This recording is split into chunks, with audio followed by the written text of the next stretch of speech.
So this week's Torah portion is Bechukotai, by my decrees. It was kind of a usually combined with the Torah portion of last week that are usually put together. I guess this year they were separate, but either way. This finishes up the book of Leviticus. It's 26 verse 3 through 27:34. We're not going to teach through the whole thing, and it'll be a rather short teaching today. I didn't have enough time to really put together more than what I did, but we'll get something out of it anyway, I hope. Leviticus 26, 3 through 4. If you walk in my statutes and keep my establishments so as to carry them out, then I shall give you rains in their season, so that the land will yield its produce, and the trees of the field will bear their fruit. Indeed, your threshing season will last for you until grape gathering, and grape gathering will last until sowing time.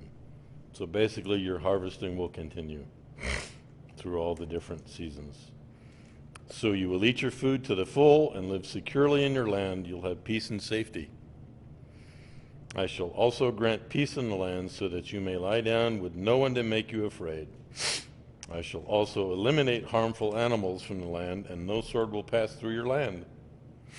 So as you can see, there's a if-then. It's not a promise openly to just everybody. And it's to Israel. It's not to anybody else. It doesn't apply to just whoever.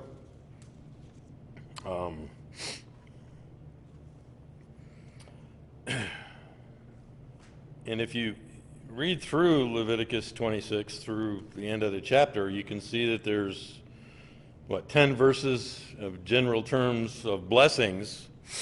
And then verse 14 through the end of the book, it's like 30 verses, 3 times as many verses detailed to curses. So what's up with that? A lot of people look at that and their takeaway is that there's a whole lot more curses from God than blessings. And that's not really the case. You're just looking at it on the surface. You're not really getting the gist of the heart of the message here. Because as I'm saying here, the blessings are really just in general terms overall, and you could break each one down into how it applies in many different ways. Whereas the curses are listed much more specifically and not so in general terms, and that's why there's more verses dedicated to that. And so it really isn't the fact that there's way more curses than blessings. You're just not seeing the whole picture there if you're thinking about it that way.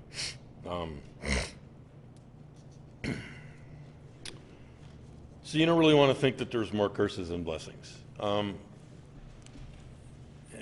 one of the teachings I was listening to and preparing for this, they mentioned that basically our main goal in life is to bring things down into this world from the heavenly world, to connecting Olam Haba to Olam Hazeh, the world above to the world below, and connecting the two worlds, and this world below and the world above. And how we do that is doing mitzvot, and there's 613 of them total, and some apply to men, some women, some priests, so not everything applies to us individually, but there's a whole lot that we can do to make that connection.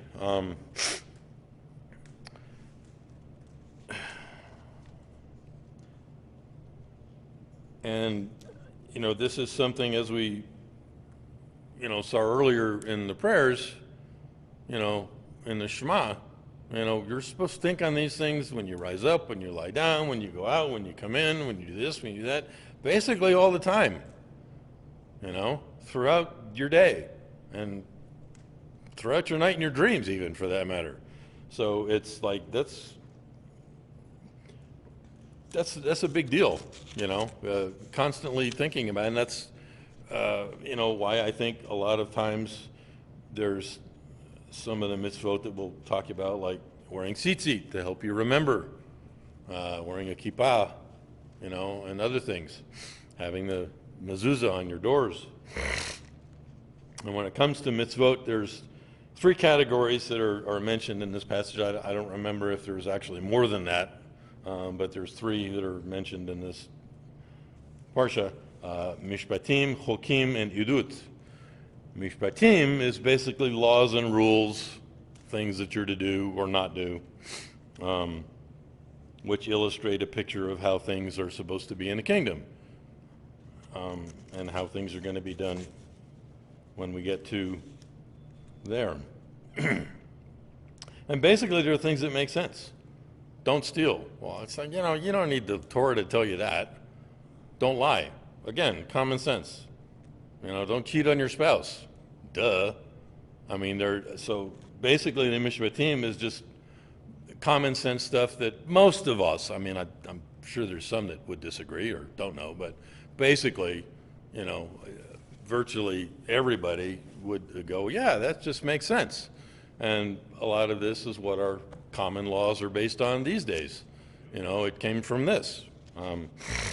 The next category will be edut, which is testimonies of something that's from the past, like Shabbat, which is a picture of the creation of the world and God resting on the seventh day, or Pesach, when he brought us out of Egypt, or Sukkot, when he put us in Sukkah, in the desert, in the wilderness, when we came out of Egypt. So these are all pictures of things from the past, and these are testimonies that we're to talk about and remember. And let's not forget about these things, like they say about the Holocaust, never forget. Well, same thing about all of the miracles and the wonders, let's not forget. Again, that was mentioned in the prayers that we say every day. We talk about his wonders and his marvelous deeds that are with us all the time. You want to remember these things and tell them to your children and your friends and let everybody know, so we don't want to forget. Hokim, and these are some of the laws that maybe don't make so much sense, like mikveh. It's like, okay, how does me taking a bath take away sins? What's up with that? Or eating kosher. And it's not related to health or anything like that. And Michael's talked about that a lot of times, so we know that. But again, some of those laws would not necessarily make sense. It's like, okay, so the fish has scales and fins. Does that make it any better than one that doesn't? I don't know. So some of it doesn't really, they're not logical in the sense that some of the mishpatim are, as you can see. Or the red heifer, and there's others, but those were some that, we can kind of think about. It's like, why that? So there's obviously something there that's a much deeper picture, sod. It's not just surface, it's a deeper meaning that, you really have to kind of dig into and research to figure out, okay, what's going on with that? What are we trying to hear from that? What's the lesson here? So there's all three of these are things that we can be continually doing to help keep this world and the world above connected. And like I said, things like wearing tzitzit or a kippah or having mezuzot, these are continual reminders, because most of us, if you're like me, we'll forget. We'll just get distracted and get caught up on thinking of what do we have to do that's in this world, and we're not really thinking about what's, spiritual things necessarily.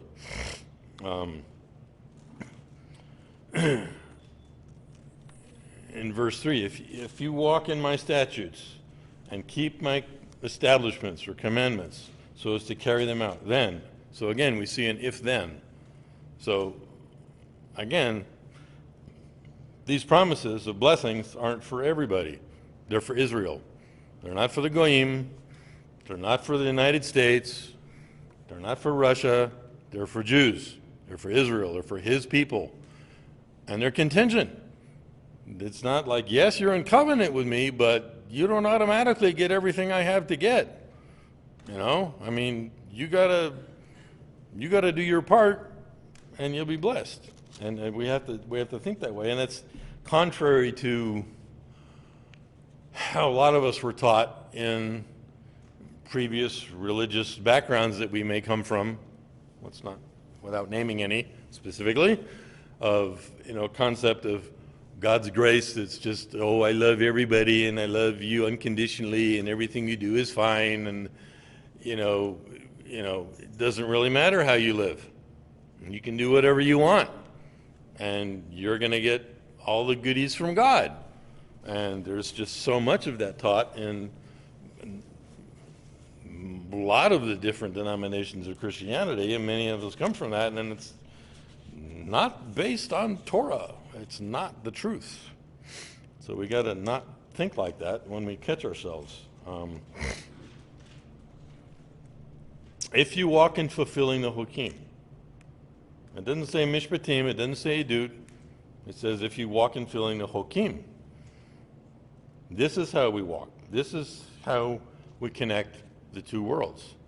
So we come back to some of these laws, mitzvot, that don't necessarily make sense to us, but yet that's what this passage is saying. It's like, yeah, you can walk in the mishpatim, the logical ones, and yeah, you can do the testimonies and talk about and celebrate the festivals and the moedim, but it's these other ones that you can't figure out.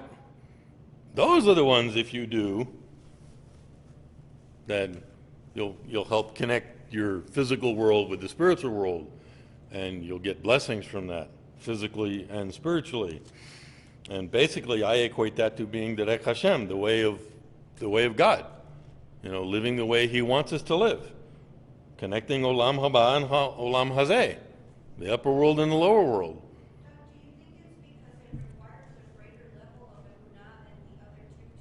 I'm sorry? Do you think it's because it requires a greater level of emunah than the other two? Do I think that it's because it requires a greater level of emunah or faith or understanding than the other two?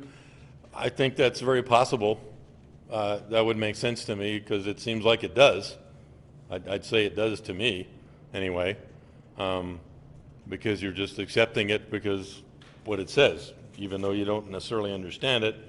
You're accepting it, taking it on face value that it's truth.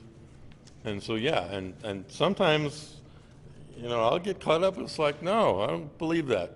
Getting little fits. I have to bring myself back. Go, no, put attention. This is what God said. He meant it. It's not a lie. So, yeah. And that brought to my mind, these two passages from the Brit Hadashah, the New Covenant. New Testament, I should say. Set your minds on things above, not on things of this earth. Well, isn't that saying the same thing? It sounds like it to me. Constantly think about these things. Think about the mishpatim and the edut and the hokim. Think about the mitzvot, Matthew 6:33, but seek first His kingdom, the kingdom to come, the everlasting world, and His righteousness, His ways of doing things, and all these things will be added to you. Again, a contingent passage here. Do this and you'll get that. So again, to me, Yeshua was saying the same thing, in essence, different words, but I can see, how it's related to that. And that's what I can see it doing, and, the point he's trying to make there. And basically that's really our job description. That's your life's mission. I mean, a lot of us, we wonder sometimes and ask ourselves, well, why am I here? What's my function? What's my purpose? It ain't just to pay taxes and die. It ain't that. I'm sorry. There's more to it. But what specifically? And in general. And it's, tikkun olam. I mean, repair the world. Fix the errors. Be a blessing, Bring the heavenly realm down to this realm.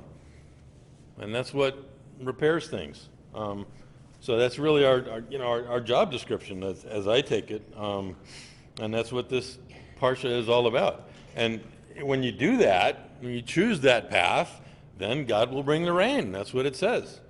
And He'll meet both your physical and your spiritual needs. The rain doesn't just meet, in the physical sense, your physical needs, brings us food, brings us water, gives us crops, harvests. But in the spiritual sense, he'll rain down upon us blessings that maybe we're unfamiliar with or unaware of or unexpecting. Like I say, if you want a job description for life, well, here it is. It's this parsha. Read through that, and that's here's what you're to do and not do. If you choose it. I mean, yeah, you can choose to do the second half of the chapter and get all those curses if you want. Have at it and have fun. See you on the other side. But I think I'll choose life. Best I can, anyway. Keep reminding myself. So, I mean, when you're walking through your life, are you making a connection between the two worlds? Are you doing that? Are you thinking about that? Right? Probably most of us aren't, as to the degree that we could be. So I think we could all do more. And it's all about the choices that we make. And, it's not, God isn't doing it himself. He said, you guys do this. So that's a responsibility, So when things aren't going right in the world, well, who screwed it up? Yeah, that was me. That was us. That was the humans. Thank you. I mean, yeah, God created all things, light, dark, good, evil, but, much of what goes on that we don't wish it was that way is because of our stupid choices. We're not following the path he laid out and said, hey, don't be stupid. Do it this way. We don't listen. So his mercy is there. It's waiting for us to a degree, What you just have to choose it. You have to make the right choices. You have to make the right connections. You have to keep your mind focused where it needs to be. And that's not always easy. It's a simple thing, but it's not always easy. And, this is why it's helpful for most of us to have things that can, help keep us on track, like fellowshipping with each other, having friends that will encourage you in that and call you out when you're out of line, and be straight and get in your face about stuff when you need it. And, rather than, and be, in a group. And then Michael's talked about, how you can't really do Judaism solo. You can't do it by yourself. It's not a Lone Ranger kind of religion. You have to be connected in a family as a body, and so you can all help, build each other up and encourage each other and work with each other on doing what we all need to be doing.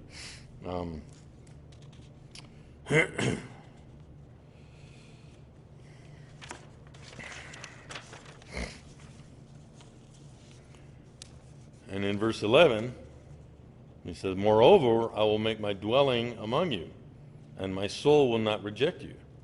I will also walk among you and be your God, and you shall be my people. So, yeah, he wants to live with us. He wants to be in our midst and in us and be a part of us. He wants to be included.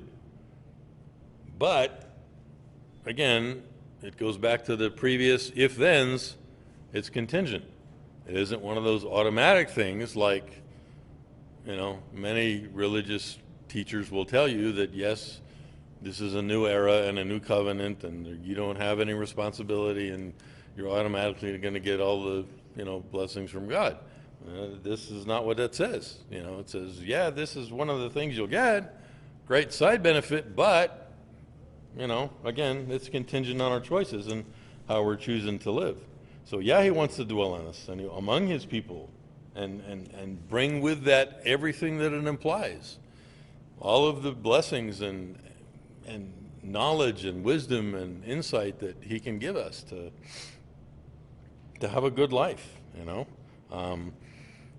Rashi says his presence resting on and in the righteous, even closer than he is to the angels. That's pretty heavy when you think about it. The angels don't get that. They don't have that privilege. This isn't, the Torah is not written to them. It's written to us. That's strong. You know, let's not discount what it is that we've been given the opportunity for here. You know, to walk this way with Him in our daily life, all throughout that. And to me, it's so interesting that this parsha falls during the time of the counting of the Omer, where what are we supposed to be doing during these 50 days?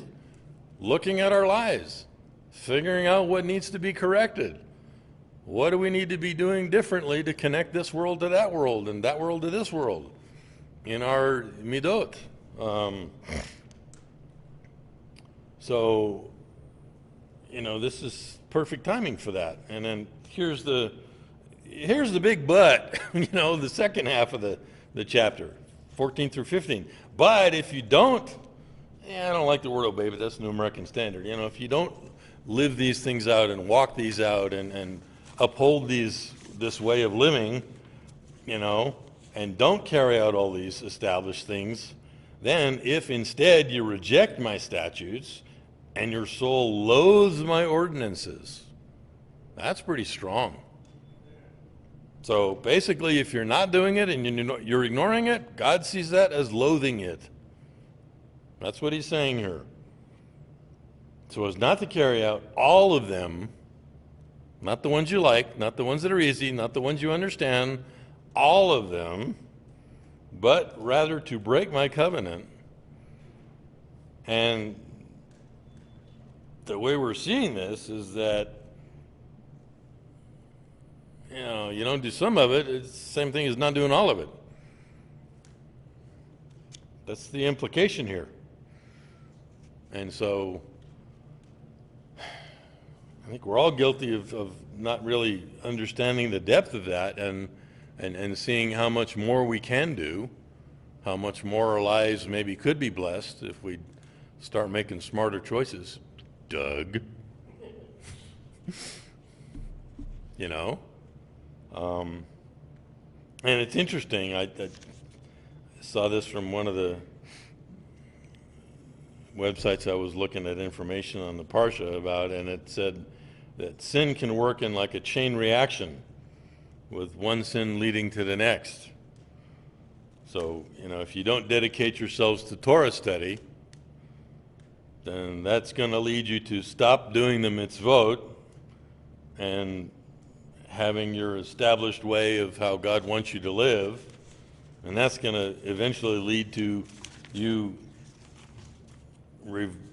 being revolted by others who are revolting those others who are loyal to Torah, basically. You're going to despise the ones that are doing it the way you should be. And then that's going to lead to you hating the sages and their teachings and despising God's instructions. And then that'll lead you to preventing others from doing it. God forbid you have a millstone thrown around your foot and be thrown into the deep, leading others astray, basically. And then that'll lead you to denying God and his instructions, establish his ways to live. And then eventually you'll just deny the very existence of God, who made this covenant with his people. So you can see how it just cumulatively spirals down and gets worse and worse and worse. And so, you know, you might as well nip it in the bud. Stop it at step one. Study Torah. You know, again, you know, go back to the prayers that we do every day, at least twice a day, maybe 3 times, depending on, you know, whatever. You know, may your Torah be pleasant in our mouth. May we teach it to our children, you know. May, you know, we're asking God, you know, help it to be appealing to me. Help me to have a heart to follow it, you know. Because I know we are stubborn and stiff-necked. That's how I know I'm probably Jewish. Because we don't want to do it that, you know. So be careful. That's a pretty big but, you know. Not doing and hearing is considering loathing. And it voids, in essence, the covenant blessings that are there and available, and his mercy. So, you know, during this time of the Omer, where we're doing soul correction and checking our midot and noticing what areas in our life that maybe God wants to have us pay closer attention to change. Timing is everything. That's why this is done every year, because we need it every year. It's not a once and done kind of thing. Well, probably more than once a year would be more beneficial for some of us. So, I would say, how's that working out for you? How's your life working out? You got any areas where you think is all upside down and screwed up, and boy, is that a wreck? Well, guess what? Back up a few pages, what we were talking about, and maybe there's some answers there. Maybe we need to go back and see, okay, what step am I on here in these sins? Where's my life at? Maybe I went way past step 1, 2, and 3. Maybe I've gotten to the point where I'm despising the truth and God's ways of what the sages may teach, and maybe I've got to a point where I'm hating to hear that. So all the more we need to correct ourselves. So yeah, how's things working out for you? So tikkun olam and teshuvah, that's the answers. Those are the keys right there. Repair everything that you can in the world by living out and walking out the Torah and Judaism, and connecting this world, helping it get more like the one above, until ultimately God does the great big do-over and he fixes it. And teshuvah, repent, turn away from the things that you're supposed to turn away from, and go get back on the path. And that's a continual thing. However many times you get off the path, okay, just get back on it. Just keep correcting, keep changing. It's a continual, lifelong process. So whenever things are not going well, how's that working out for you? Then we should be asking God, okay, what do I need to be paying attention to?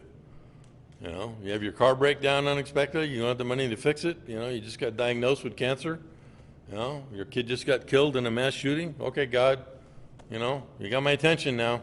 What do I need to be doing, if anything? Talk to me.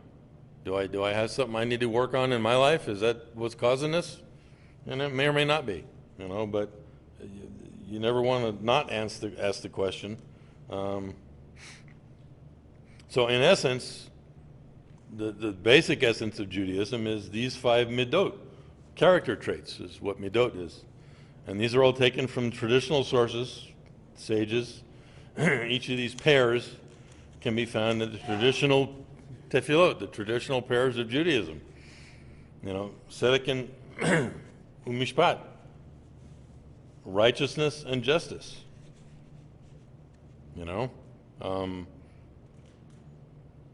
How to live righteously, and just rulings. Judging things justly according to what Torah says. Chaim v'shalom, having life and peace. Chesed v'rachamim, kindness and mercy. Torah u'mitzvot, learning and living. Not just learning head knowledge, but learning it so you can live it out.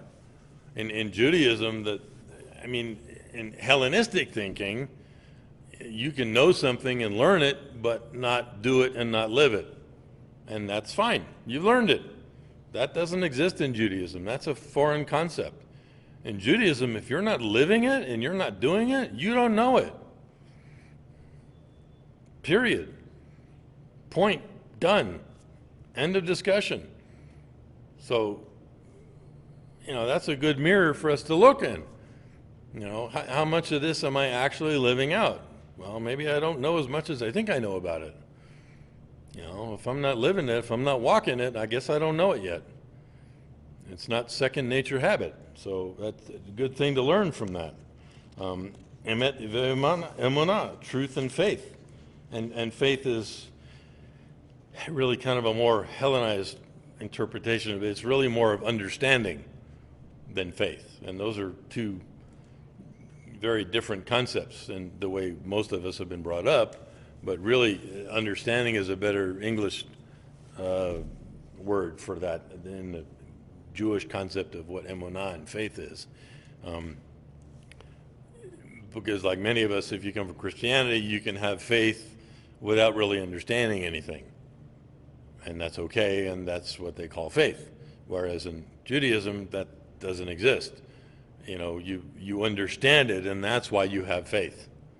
And that proves that you have faith, because you understand it, and you live it, and you walk it out. As I said, if you don't understand it, you don't walk it out. If you do understand it, you do walk it out.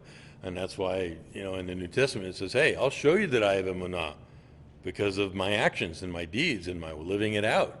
There's the proof. You can see it without me ever saying I do. And that's the evidence right there. That's a Jewish concept. So that was pretty much all I had for the teaching. And so basically, we just need to be asking ourselves, is there something in our life that needs to be repaired? Is there some of our midot that needs to be corrected? Go back and study Torah. Spend more time studying Torah, and see what God talks to you about that. You had a comment? May I ask you something? Sure. Counting the days, Omer days, they are holy days or not? I'm having a hard time hearing you. I'm going to come down closer. I asked you about the Omer days. The Omer days? They are holy days? That's a holy days, why I think? I'd say they're appointed days anyway. Because it's pointed from the resurrection to the in those days, event like that. If you understand holy as meaning set apart, Yes, but if they are set apart. that's your understanding of what holy is, which is the correct understanding, then yes, they definitely are holy because they are specifically set apart for a specific purpose. And they are appointed by God Himself and not arbitrary. So I would say yes.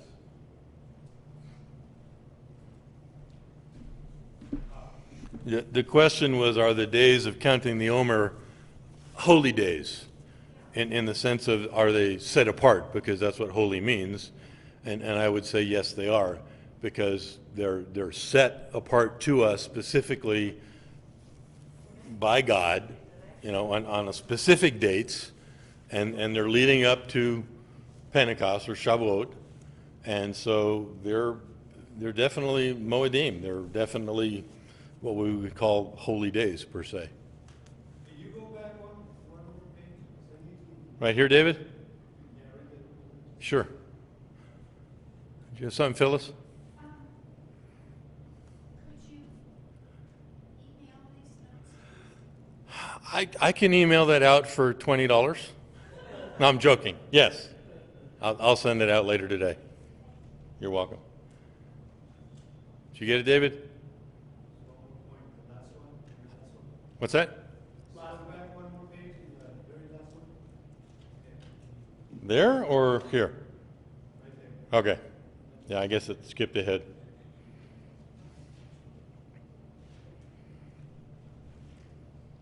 So, as I said, there's probably a whole lot more that we could get out of this Parsha through reading through it and looking at the notes of the sages and what the rabbis of old have said about it, and a lot of understanding. But this was what I got in the limited time I had to commit to it this week.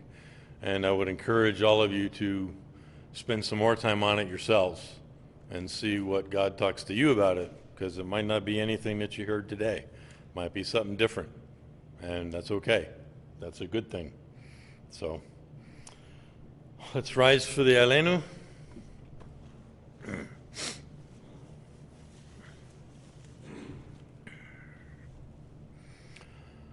עלינו לשבח לאדון הכל, לתת גדולה ליוצר בראשית, שלא עשנו כגוייך ארצות, ולא שמנו כמשפחות האדמה, שלא שם חלקנו כהם, וגורלנו ככל המונם.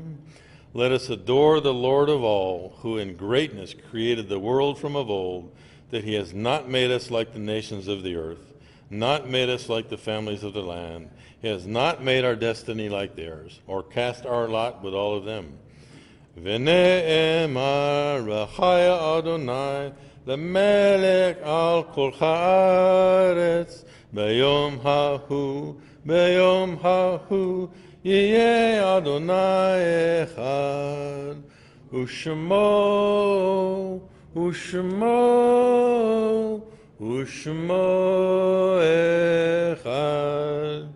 And it is said, the Lord shall be king over all the earth in that day.